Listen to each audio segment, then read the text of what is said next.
Up the pipe! G'day guys, Nate here, coming at you with a bit of a fun experiment and activity on this channel for the next few weeks. I'm going to discuss my predicted best 23 for Collingwood's opening round squad. It's going to be subjective, so there's going to be a lot of disagreements. I get it. That's fair enough. I'm looking forward to it in the comments section. I thought I'd do this video getting involved in it all, I guess. I've seen other content creators do this for Collingwood. I've seen journalists with their best 23 for Collingwood. It's a good chance to go over our depth as well, find out what works, what's not going to work, provide my opinions. Again, it's all subjective. I'll be in the bottom corner, so nice little change these sort of videos for me. I'll be in the bottom corner. My full squad prediction will be listed pretty soon, and movements around and whatnot. I am doing well. Thank you guys for asking. My previous post on YouTube was a little bit vague. Apologies if anyone's concerned. I am all right. I'm in a good headspace and whatever. I will discuss in bi-week Pies Waffle, so round 2 bye next month.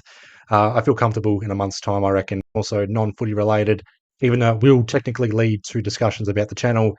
Because, yeah, I needed to get it off my chest. Again, closure and whatnot. Again, sorry for being vague. No cheap plugs. I'll do that at the end. I'll just get straight into this video. It's going to be weird. There's teams up there. I'm looking down there. Or there. Brady Bunch style. But here's my best 23 for Collingwood for opening round. My opinion, subjective. But I will explain the selections. So starting from the top, the back line, I'll go Maynard, Frampton, Isaac Waynor. The back pocket pluggers in Maynard and Waynor. Really Frampton, our key defender. Now, don't be too technical. Don't be up my ass about, oh, they play on the half-back flank, not back pocket. What do you want about? Just calm down.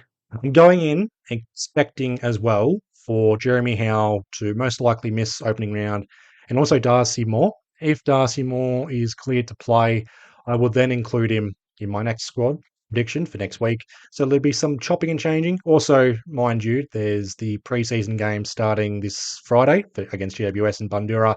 That's Friday morning, 11 a.m. start, 4 25-minute quarters. No time on, just start to finish. And then I'll review the preseason game against GWS and upload it for Saturday morning, so I won't be able to watch it live. And then we've got North Melbourne next Sunday in Ballarat. I'll have the review up of that game either Sunday night or Monday morning. And then after the North Melbourne game, I'll have my final predicted best 23. You'll see for sure if players are going to be playing or not. So again, just my early predictions. We're under 20 days away. A half-back flank, I'm waffling on. I'll put Perryman across half-back again. McInnes and Dan Houston. There's a few options at half-back with no Jeremy Howe. Perryman, I wanted to see him play in the midfield. Pendlebury and Brindable. What a contrast there. 425 games and someone yet to make their AFL debut. They could possibly start across half-back. You could put Josh Dacos there, but I'd rather Dan Houston control the half-back line. McInnes, I'm not too sure if he's going to return to AFL. I'd much rather he return to the VFL, but because of no Jeremy Howe and possibly no Darcy Moore, I still prefer Dan McStay as a key defender at this point, considering what I have up forward. But I'll put Perryman across half-back just to be safe. You can put Will Parker there, and there's obviously guys like Jacob Ryan, TJ, but I think they're a bit off in terms of returning to AFL level. So yeah, my back line, Maynard, Frampton, Quaynor, Perryman, McInnes, Dan Houston. If McInnes isn't right, then Joel Cochran will come in, and we're pretty much struggling for key defenders right there. You can have Maynard play as a tall, but we are playing St Kilda opening round, most likely no Max King, so that would mean Cooper Sharman. The combination of TDK and Rowan Marshall, I think that's a combination that I don't think it's going to work for St Kilda. That's my big call there for St Kilda. Watch them prove me wrong opening round. And Mitch Owens can provide height as well. And they might have another smoky up forward to look out for. Therefore, I'd go with Frampton and McInnes, or Frampton and one of McInnes and Cochrane. Hopefully, Darcy Moore is available for round 1. We take on Adelaide. Thorpe, Nick Walker, Darcy Fogarty, the three-headed monster. We have contained Adelaide's key forwards last year 3 times. We've kept them under 70 points a game each time. But Adelaide still worry me with their key forwards and also just their attacking prowess. But yeah, my back line, Maynard, Frampton, Quaynor, Perryman, McInnes, and Dan Houston. Centre line, I've got on the wings, Josh Dacos and Jack Crisp. Dacos, I'd rather see him playing alongside Nick Dacos in the middle. I don't want to see Josh Dacos across half back anymore. I'd rather he be getting 30 disposals or 25, 30 disposals a game up the ground. And Jack Crisp on the other wing, bit of a safe option in terms of experience. It could have been him or Lipinski. Uh, yeah.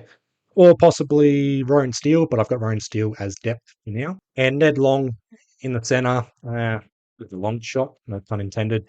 Because I'd rather see Pendlebury playing across half back as that conductor role and side bottom, uh, yeah, either outside mid or in the guts on the wing or up forward. But I'd rather be seeing youngsters or younger players in these sort of roles. We need to look into the future.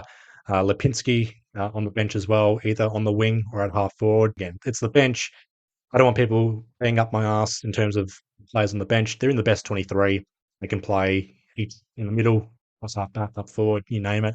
But Ned Long in the centre, either that or on the bench and rotating into the midfield.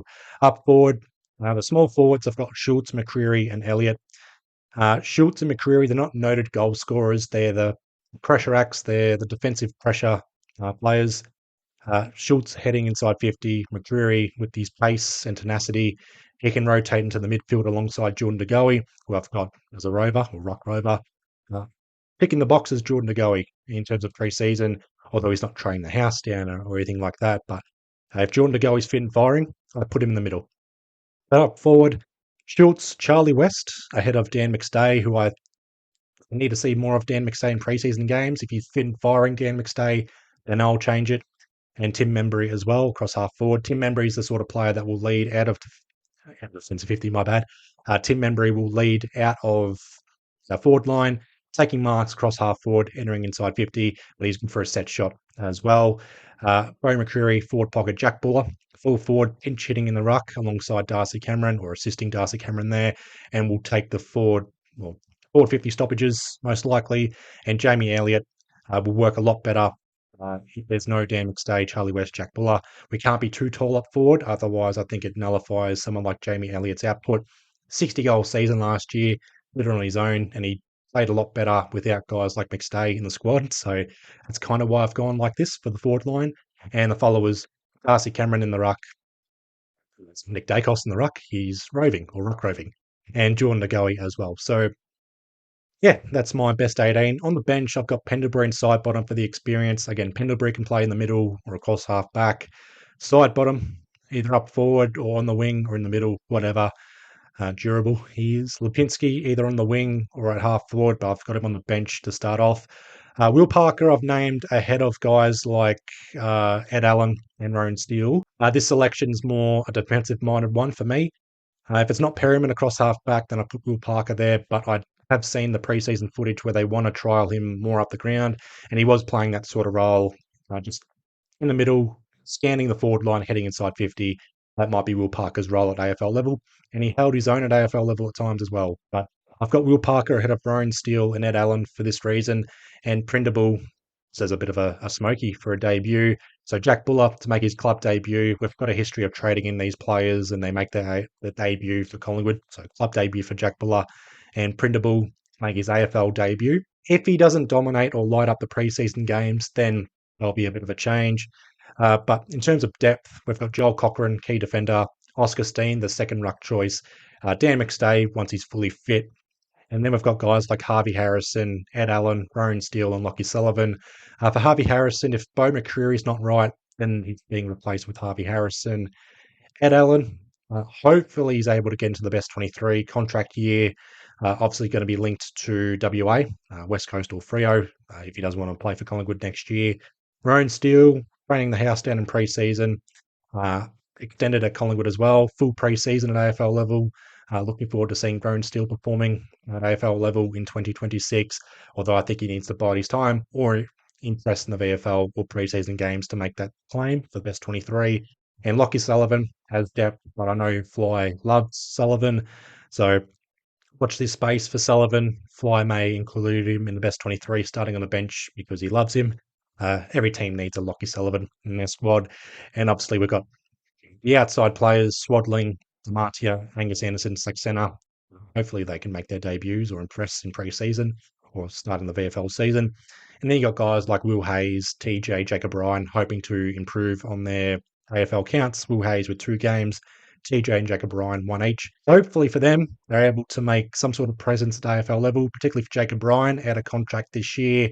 And then there's long shots who I haven't mentioned at all, but I don't want to mention every single player in Collingwood's list. But just to go over my best 23 for opening round, my prediction that is subjective.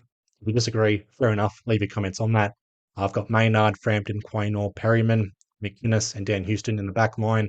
Jack Crisp, Ned Long, Josh Dacross in the middle, or centre line, wings and centre for Ned Long. Darcy Cameron in the ruck, Nick Dacos, Jordan De Goey roving, and then up forward, Schultz, Charlie West, Membry, Bo McCreary, Jack Buller, and Jamie Elliott. And if you're not happy with that best 18, I've got my bench of Pendlebury, Sidebottom, Lipinski, Will Parker. Might be a bit of a long shot with Will Parker, but for me, being defensive minded, we are stretched defensively.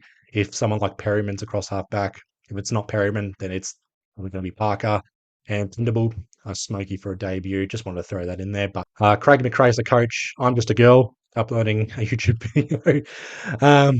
We are not Fly is the man. I am the man, just not as much of a man as Fly. But that is all for this video. It's starting to get a little bit hot here, starting to sweat. I'll leave you guys all to it. What are your thoughts on your best 23? If you disagree with me, let me know. Follow me on Instagram, subscribe to my channel if you're not already, like this video. Even if you don't like my squad, still like the video. Don't dislike it, otherwise I'll come for you. But that's all for this video. Waffling on. I'll leave you guys all to it. Please be well, please be safe, and I'll see you guys in the next one.